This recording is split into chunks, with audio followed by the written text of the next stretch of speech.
और पानी की बारी है। Good morning students, online classes में आपका स्वागत है। आज हम फर्स्ट ईयर एएसडीपी के सेकंड सेमेस्टर में वेटनरी इंट्रोडक्टरी वेटनरी एनाटॉमी में एक्सक्रीटरी सिस्टम यानी यूरिनरी सिस्टम, उत्सर्जन तंत्र के बारे में अध्ययन करेंगे। कल हमने उत्सर्जन तंत्र क्या है और इसके कौन कौन से अंग है जो इसमें भाग लेते हैं उनके बारे में अध्ययन किया था, जिसमें हमने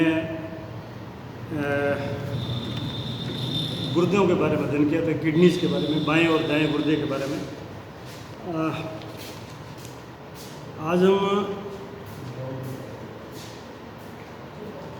कल हमने देखा था कि गाय और सूअर के गुर्दे में, केटल और पिग के गुर्दे में रीनल पेल्विस नहीं होता। रीनल पेल्विस मतलब जो गुर्दे में कीपनुमा आकृति बताई थी जिससे यूरिन जो है यूरेटर में पहुंचता है, तो वो इसमें नहीं होता है। इनमें सिर्फ कलेक्टिंग ट्यूब्यूल्स होते हैं।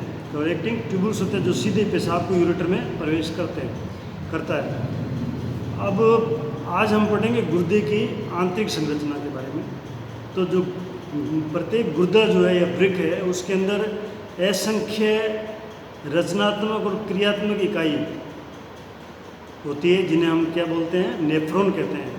यानी गुर्दे की फंक्शनल यूनिट और रचनात्मक इकाई ये जो है वो है नेफ्रॉन। नेफ्रॉन जो आपने पहले भी क्लासों में आपके 12वीं में पढ़ा होगा, इसको नेफ्रॉन कहते हैं।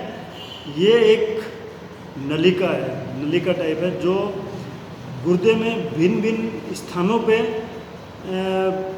भिन्न भिन्न नाम से जानी जाती है। यानी नेफ्रॉन को गुर्दे में उसके स्थान के हिसाब से उसको नाम दिया गया है।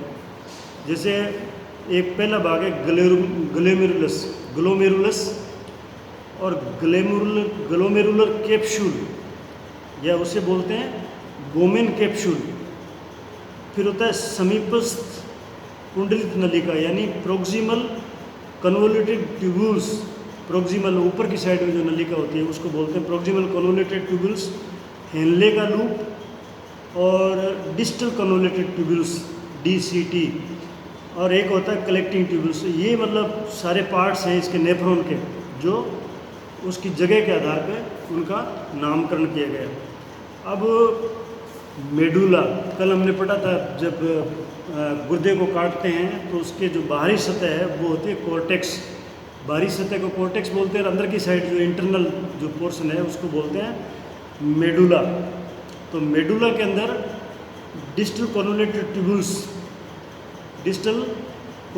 ट्यूब्यूल्स व लूप ऑफ हेनले का डिसेंडिंग व असेंडिंग लूप स्थित होता है।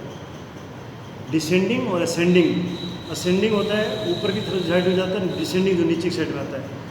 इसी प्रकार कोर्टेक्स जो है, बाहरी जो सतह होती है गुर्दे की, उस कोर्टेक्स में रीनल कैप्सूल यानी प्रोक्सिमल कन्वोल्यूटेड ट्यूब्यूल्स तथा थोड़ा सा ऊपर का भाग हेनले लूप का भी कोर्टेक्स में स्थित होता है। ये चीज़ जो है इसकी नेफ्रॉन की जो है वो इतनी चीज़ें जो है वो कोर्टेक्स में स्थित होती है, बाकी जो चीज़ें वो मेडुला में स्थित होती है। ये आपका डायग्राम जब आप देखोगे तो इसमें पेज नंबर 321 पे आप पढ़ोगे तो ग्लोमेरुलस का दिया हुआ है। तो अब आगे अपना ध्यान करेंगे इनका जो पार्ट्स है नेफ्रॉन के उनके बारे में ध्यान करेंगे। पहला पार्ट है ग्लोमेरुलस, यानी गुर्दे के कॉर्टेक्स में, कॉर्टेक्स जो गुर्दे का बाहरी भाग है उसमें असंख्य महीन बारीक धमनियों के गुच्छे होते हैं। महीन बारीक धमनियों के गुच्छे होते हैं जो एक कपनुमा आकृति में स्थित होती है। यानी कप की आकृति में ये कप की आकृति बनी होती है, उसके अंदर ये धमनियों के गुच्छे होते हैं। ये आपको पेज नंबर 321 पे ग्लोमेरुलस एंड ग्लोमेरुलर कैप्सूल दिया हुआ है, उसमें आपको स्पष्ट हो जाएगा। और जिसे ग्लोमेरुलर कैप्सूल कहते हैं, इस कैप्सूल में जो आर्टरी रक्त लेकर आती है, यानी जो आर्टरी रक्त को लेकर आती है इस कैप्सूल में, इस कैप्सूल जो आर्टरी रक्त लेक रहती है उसे एफरेंट आर्ट्रियोल बोलते हैं, एफरेंट। और जो गुच्छा बढ़ने के बाद में कैप्सूल से जो आर्टरी बाहर निकलती है या बाहर जो जाती है ब्लड लेके मिलती है उसको इफरेंट आर्टरी बोलते हैं। ये भी मैं इस डायग्राम में आपको बिल्कुल क्लियर दिया हुआ है, आप इसको ध्यान से देखेंगे तो आपके समझ में आ जाएगा ये। फिर आता है बोमेन कैप्सूल या ग्लोमेरुलस कैप्सूल भी इसको बोलते हैं। बोमेन्स कैप्सूल या ग्लोमेरुलस कैप्सूल भी इसको बोलते हैं। यह एक कपनुमा दोहरी नलिका द्वारा निर्मित होता है। कपनुमा दोहरी नलिका द्वारा निर्मित होता है, जो ऊपर से बंद होती है। इसके दो सतह होती है, यानी ये जो कपनुमा आकृति है जो ऊपर से बंद होती है, इसकी दो सतह होती है। एक तो इसकी पेराइटल सतह है, यानी पेराइटल सरफेस, ये बाह्य सतह, ये बाहर की सतह जो सिंपल स्क्वेमस एपिथेलियम से निर्मित होती है। फिर होती है इसकी विसरल अंगीय सतह बोलते हैं जिसको, ये आंतरिक सतह है यानी, और ये जो है स्क्वेमस एपिथेलियम द्वारा बनी होती है। वो पहले वाली जो है वो पेराइटल सतह में जो है वो सिंपल स्क्वेमस एपिथेलियम है, और ये स्क्वेमस एपिथेलियम द्वारा बनी होती है।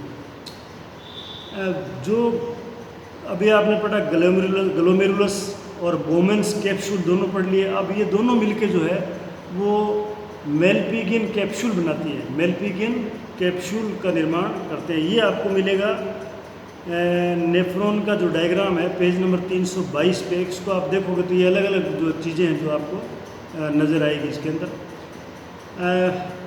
इस कैप्सूल के बाद में बाद का भाग यानी बाहर निकलने वाला जो हिस्सा है इस कैप्सूल का, अभी आपने जो पढ़ा कैप्सूल के बारे में, यानी बोमेन कैप्सूल जो है, इस बोमेन कैप्सूल के बाद का भाग जो बाहर निकलने वाला हिस्सा जो है वो समीपस्थ भाग कुंडलित नलिका कहलाता है। यानी समीपस्थ कुंडलित नलिका प्रोक्सिमल कॉन्वोल्यूटेड ट्यूब कहलाता है, तथा ये भी कोर्टेक्स में ही स्थित होता है।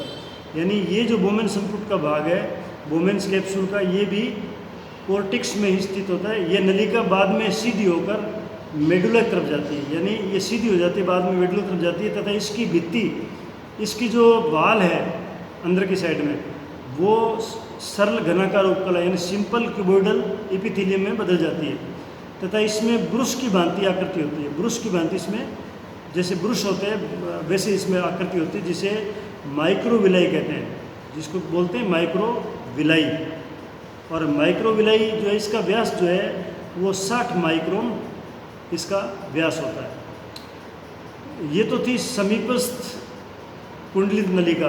अब आता है दूरस्थ व समीपस्थ नलिका के बीच में, यानी एक होगी प्रोक्सिमल और एक होगी डिस्टल। तो दूरस्थ और समीपस्थ नलिका यानी पीसीटी और डीसीटी के बीच में एक यू आकृति का नेफ्रॉन का मध्य भाग होता है। नेफ्रॉन का मिडिल पार्ट जो है वो यू आकृति का होता है, जिसे हेनले का लूप कहते हैं, जिसे हेनलेज लूप बोलते हैं। इसके दो भुजाएं, इसकी दो भुजाएं, हेनले लूप की दो भुजाएं डिसेंडिंग व असेंडिंग लिम्स होती है, असेंडिंग और डिसेंडिंग लिम्स होती है।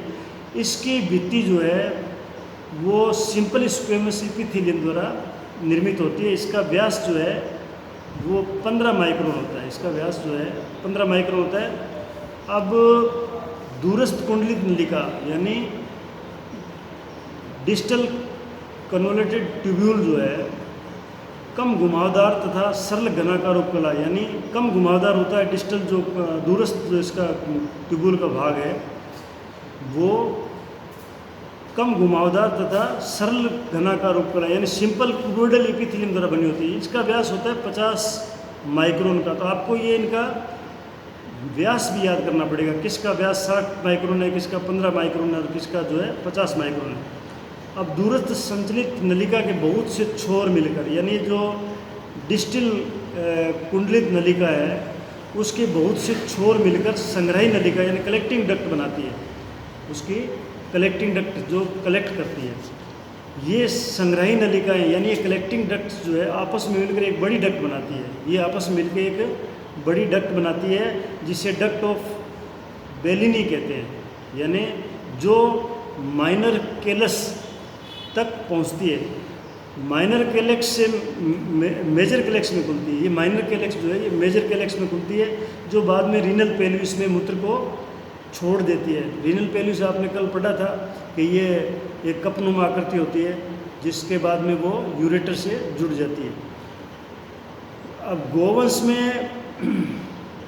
रीनल पेल्विस नहीं होता है, तो कल भी आपको पढ़ाया था कि गोवंश में और पिग में रीनल पेल्विस नहीं होता है। अतः कैलिसिस मेजर सीधे यूरेटर द्वारा पेशाब को मूत्राशय में पहुंचाता है। शेष सभी में मेजर कैलाइसिस, माइनर कैलाइसिस व रीनल पेल्विस में खुलते हैं। दूसरे जो जानवर हैं उनमें ये मेजर कैलाइसिस और माइनर कैलाइसिस जो है वो रीनल पेल्विस में खुलते हैं। इसके बाद में आता है जकस्टा ग्लोमेरुलर एपरेटस। जकस्टा ग्लोमेरुलर एपरेटस, ये एपरेटस दो प्रकार के कोषों से मिलकर बनता है। ये मतलब जो है जकस्टा ग्लोमेरुलर एपरेटस जो है ये दो प्रकार की सेल से मिलकर बनता है। कौन कौन सी कोशिकाओं से मिलता है? एक तो है जक्स्टा ग्लोमेरुलर सेल, यानी इन्हें ग्रेनुलर सेल भी कहते हैं, जो एफरेंट व इफरेंट आर्ट्रियोल के चारों तरफ ग्लेमेरुलाई के नज़दीक होती है। यानी ग्लेमेरुलाई के नज़दीक में एफरेंट और इफरेंट आर्ट्रियोल अभी आपको बताया था, उनके चारों तरफ ये ग्लेमेरुलाई के नज़दीक होती है। ये रेनिन हार्मोन को बनाती है। यानी ये जो जक्स्ट्रा ग्लोमेरुलर सेल जो है ये रेनिन हार्मोन को बनाती है। तो ये आपका इम्पोर्टेंट क्वेश्चन है कि जक्स्ट्रा ग्लोमेरुलर सेल्स जो है वो कौन से हार्मोन को बनाती है? तो वो रेनिन हार्मोन को बनाती है। या रेनिन हार्मोन को बनाने वाली कौन सी सेल होती है? तो वो होती है जक्स्ट्रा ग्लोमेरुलर सेल, जिन्हें ग्रेनुलर सेल भी बोलते हैं। अब ये जो हार्मोन है रेनिन, ये हार्मोन सोडियम के एब्जॉर्प्शन को बढ़ाती है, सोडियम के एब्जॉर्प्शन को बढ़ाती है तथा ब्लड प्रेशर को नियंत्रित करती है। आपके ब्लड प्रेशर को ह्यूमन बीइंग में नियंत्रित करती है। फिर आता है मैकुला डेंसा। मैकुला डेंसा ये सेल जो है ये कोशिकाएं डिस्टल कॉन्वोल्यूटेड ट्यूबुल्स की कोशिकाओं में ही होती है। अभी आपने डिस्टल और प्रोक्सिमल कॉन्वोल्यूटेड ट्यूबुल्स पढ़ी थी, तो जो डिस्टल कॉन्वोल्यूटेड ट्यूबुल्स है उनकी कोशिकाएं मैकुला डेंसा जो है ये कोशिकाएं डिस्टल कॉन्वोल्यूटेड ट्यूबुल्स में होती है, जहाँ डिस्टल कॉन्वोल्यूटेड ट्यूबुल्स ग्लोमेरुलर के नज़दीक होती है। जो DCT ग्लोमेरुलर के नज़दीक होती है उससे ही मैकुला डेंसा सेल्स होती है। उसके अंदर ही ये जो सेल्स मैकुला डेंसा होती है ये कोशिकाएं डिस्टल कॉन्वोल्यूटेड ट्यूब्यूल्स की कोशिकाओं से एक विशेष स्टेनिंग द्वारा पहचानी जाती है। एक विशेष प्रकार की स्टेनिंग होती है, इसमें कलर होता है। वैज्ञानिकों का मानना है कि ये भी सोडियम के अवशोषण में मदद करती है। वैज्ञानिक ऐसा मानते हैं कि ये भी जो है सेल जो है सोडियम के अवशोषण में मदद करती है। अब ये था नेफ्रॉन के बारे में, मतलब नेफ्रॉन जो है इसकी फंक्शनल और स्ट्रक्चरल इकाई है किसकी? गुर्दे की, यानी एक्सक्रीटरी सिस्टम की नेफ्रॉन जो है वो इसकी फंक्शनल और स्ट्रक्चरल इकाई है। अब हम पढ़ेंगे वृक्क के कार्य, फंक्शंस ऑफ किडनी। किडनी क्या काम करती है? तो गुर्दे जो है शरीर से जल को बाहर निकालने पर नियंत्रण रखते हैं। जैसे शरीर हमारा जल जो है शरीर से बाहर निकलता है, उसको कितना निकालना है इस क्वांटिटी को नियंत्रित करता है हमारा गुर्दा। गुर्दे जो हमारे वो उसको जल को बाहर निकालने पर नियंत्रण रखते हैं। और आवश्यक पानी की मात्रा शरीर में अगर मान लो करते हैं तो वो आवश्यक मात्रा जो पानी वो शरीर में लंबे समय तक बनी रहती है। गुर्दे जो है वो यूरिन में ग्लूकोज के बड़े अणुओं और एमिनो एसिड के निष्कासन को रोकते हैं। जो यूरिन के अंदर ग्लूकोज के बड़े अणु होते हैं, ग्लूकोज के बड़े अणु और एमिनो एसिड के, इनको शरीर से निष्कासन को रोकते हैं गुर्दे। परंतु यदि यही चीज़ अधिकता में हो जाए, यानी ग्लूकोज के बड़े अणु और एमिनो एसिड अगर ये अधिकता में हो तो इन्हें मूत्र के साथ बाहर जाने देते हैं। यानी गुर्दे जो है इनको मूत्र के साथ बाहर जाने देते हैं, अदरवाइज इनको रोकते हैं शरीर में। गुर्दे जो है प्रोटीन मेटाबॉलिज्म के द्वारा बने व्यर्थ अपशिष्ट पदार्थ, यानी जो प्रोटीन का मेटाबॉलिज्म होता है उसमें जो अपशिष्ट पदार्थ बचते हैं या नाइट्रोजनी पदार्थ को मूत्र के द्वारा बाहर निकालते हैं। गुर्दे ये काम करते हैं। गुर्दे जो है शरीर के अंदर द्रव्य शरीर के अंदर के द्रव्यों की अम्लीयता और क्षारीयता यानी जो पीएच है उसके संतुलन को नियंत्रित करने के लिए शरीर की आवश्यकता अधिक कैसे नियंत्रित करते हैं? शरीर में आवश्यकता से अधिक पीएच वाले आयंस को शरीर से बाहर निकाल देते हैं गुर्दे। इसलिए ये शरीर में पीएच को मेंटेन करने का काम भी करते हैं। अब ये जो वृक्क है यानी गुर्दे हैं, ये 2 हार्मोन्स का निर्माण होता है। इनमें गुर्दों में 2 हार्मोन्स का निर्माण होता है, जिसमें से एक तो रक्त कोशिकाओं के निर्माण में सहायक है एक हार्मोन, और दूसरा जो पीएच को सामान्य रखता है। कौन सा जो हार्मोन है वो रक्त में सहायता करता है, वो पीएच को सामान्य रखता है। एक है रेनिन और एक है एरिथ्रोपोइटिन। तो एरिथ्रोपोइटिन जो है कोशिकाओं के निर्माण में सहायक है, और रेनिन जो है वो पीएच को मेंटेन करता है रक्त कोशिकाओं के निर्माण के लिए। तो ये आपका एरिथ्रोपोइटिन रिस्पॉन्सिबल है। एरिथ्रोपोइटिन जो है वो रक्त कोशिकाओं के निर्माण में सहायक है, और जो हानिकारक पदार्थ है वृक्क के द्रव्य निर्माण में एक रक्त कोशिकाओं के निर्माण में सहायक है, दूसरा रेनिन जो है वो पीएच को मेंटेन करता है। वृक्क जो है वो रक्त के ऑस्मोटिक प्रेशर के साथ साथ इसकी मात्रा को वो नियंत्रण करता है। यानी जो सेल के बीच में जो लिक्विड है पदार्थ है उसका झिल्ली से जो आवागमन है उसको उस आवागमन की जो प्रेशर है वो ऑस्मोटिक प्रेशर बोलते हैं, उस प्रेशर को मेंटेन करता है, नियंत्रण करता है। और वृक्क जो है यानी किडनी जो है वो नॉन वोलेटाइल पदार्थों का निष्कासन करती है। जो अवाष्पशील नॉन वोलेटाइल जो पदार्थ है, अवाष्पशील पदार्थ है, उनको शरीर से निकालता है। तो ये गुर्दे के काम हैं। अब आज हम इतना अध्ययन करेंगे। कल से हम जो है ना गुर्दों का तुलनात्मक अध्ययन करेंगे, घोड़े में, कुत्ते में। धन्यवाद।